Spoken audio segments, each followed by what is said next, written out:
Imagine logging onto Roblox in 2010 and seeing wall-to-wall Tycoon games on the front page, cookie factories, pizza parlors, secret military bases, all promising endless cash as long as you kept the conveyors running.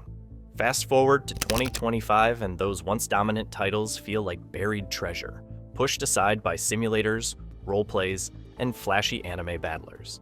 So why did an entire generation grow up never knowing the genre that taught early players how to build, script, and dream bigger inside Roblox? In this documentary, we're rewinding all the way to 2006, when the very first Tycoon kit appeared, and sprinting through 2 decades of manic cloning, wild innovation, crushing decline, and surprise revival. We'll meet the teenage devs who turned assembly lines into overnight hits, see how shady cash grabs almost killed the tag, and discover why Tycoons might be poised for a comeback right now. Buckle up, grab your virtual hard hat, and keep your hand off the emergency stop button, because the forgotten history of Roblox Tycoons is about to roll out. Conveyor belts squeaking from the very beginning. And who knows, you might log off ready to dig up a classic factory of your own. When Roblox flung its virtual doors open to everyone in 2006, most worlds were simple obstacle courses floating in a blue void. Then, a 16-year-old named Uberubert dropped Bread Factory Tycoon. Players spawned on an empty patch of grass, pressed a glowing button, and watched a single loaf plop onto a conveyor belt. That tiny moment, cash appearing out of thin air, sparked a rush of dopamine no one on the platform had felt before. By late 2007, dozens of clones appeared. Some pumped out pizzas, others rubber ducks or gold bars, but they all shared the same magic loop. Hit button, earn cash, buy the next machine, repeat. The earliest droppers were buggy bricks that sometimes flung products into the sky, yet kids happily spent hours rescuing rogue burgers just to squeeze out a few extra coins. Roblox's scripting language, Lua, let curious builders rip open these games and remix them. Community forums lit up with night-long threads about conveyor speed, auto-collect scripts, and whether a double cash upgrade was cheating or genius. By the start of 2008, Tycoon maps dominated the front page, and the first 2-player kits had arrived, letting friends run the same factory from opposite corners of the screen. In just 24 months, the Tycoon formula had morphed from an experiment into Roblox's most copied idea, turning regular players into budding game designers ready to build the next big money machine. When Bread Factory Tycoon blew up, Robloxians quickly asked, what if we ran a factory together? In 2009, forum mod Shedletsky dropped a free 2-player Tycoon kit. Overnight, any kid could copy-paste 2 conveyor lines side by side and call it a game. Half the front page was suddenly split down the middle. Player 1 on red tiles, player 2 on blue, racing to unlock droppers faster than their partner. Competition bred creativity. Players stacked conveyors vertically, built secret upgrade rooms under the map, and hid giant nuke buttons that vaporized rival factories in a blocky fireball. Teen devs like Bariza and Defaultio shared open-source modules that added elevators, auto-collect chutes, and color-shifting leaderboards. Comment sections became design workshops, where strangers traded code snippets like baseball cards. 2010's landmark company Tycoon pushed co-op even further. 4 teammates had to split jobs: miner, refiner, seller, and defender, keeping the assembly line alive while fending off raiders. It was chaotic, glitchy, and totally addictive. Roblox even spotlighted the game on its official blog, praising collaboration over solo grinding. By 2012, the word Tycoon no longer meant idle clicking. It meant shouting orders through chat, timing door upgrades with your best friend, and cheering as digital fireworks erupted when the scoreboard finally ticked past $1 million. The genre had evolved from lonely button mashing into a full-blown social event. By 2013, Tycoons had become so copy and paste that entire games were built in under an hour. Public all-in-one kits promised instant success. Drop them into a blank baseplate and, bam! Working droppers, cash GUI, rebirth button, and neon thumbnail right out of the box. At first, players loved the flood of new factories. But when every front page slot looked like Super Mega or Tycoon 999X Cash, boredom set in fast. The problem? Clones rarely fixed bugs or balanced payouts. Hey, a single upgrade might cost 10 billion in-game bucks, an impossible grind unless you bought a game pass with real Robux. Comment sections filled with, "This is a scam," and thumbs down bombs. Roblox's discovery algorithm quietly reacted, pushing fresher genres, parkour, story games, and the newborn simulator craze, above repetitive Tycoon titles. Meanwhile, a few devs tried to rescue the name. Lolaris released Clone Factory Tycoon, swapping bread loaves for actual NPC clones that fought across the map. Zednov's Retail Tycoon added supply and demand economics and aisles you could decorate like a mini IKEA.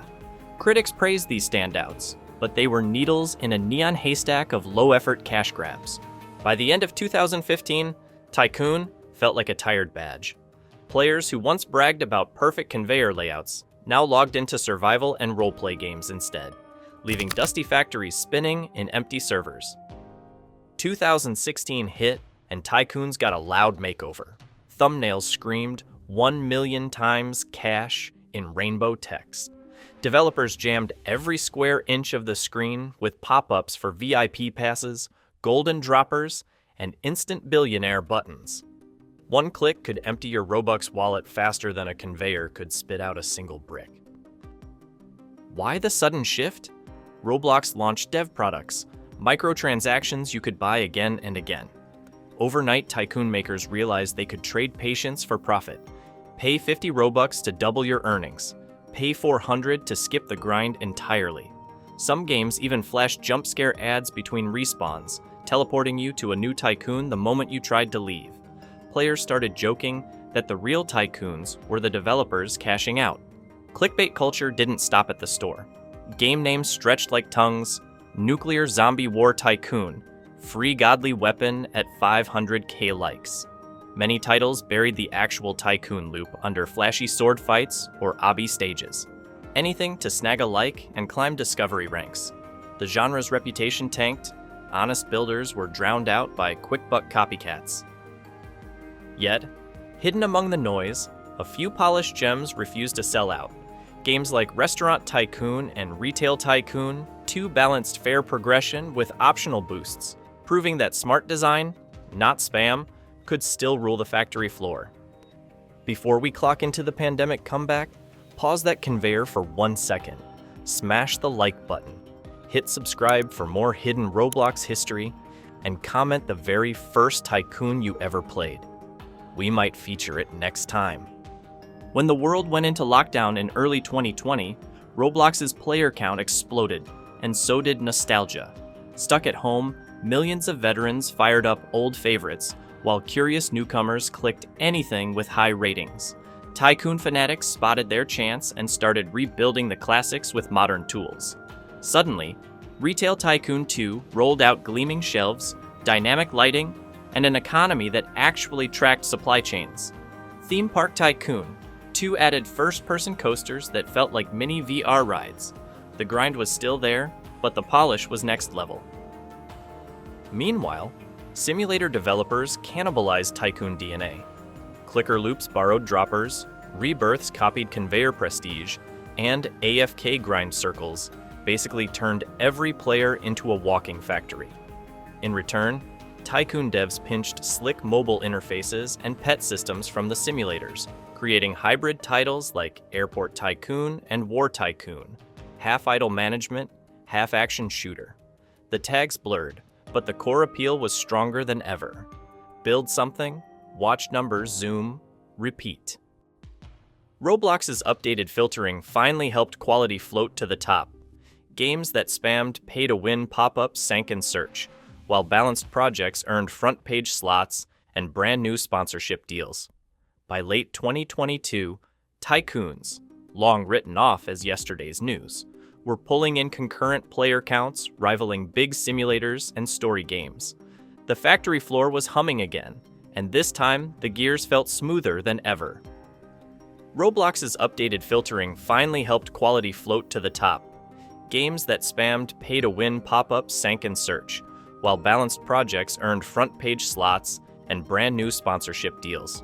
By late 2022, Tycoons, long written off as yesterday's news, were pulling in concurrent player counts rivaling big simulators and story games.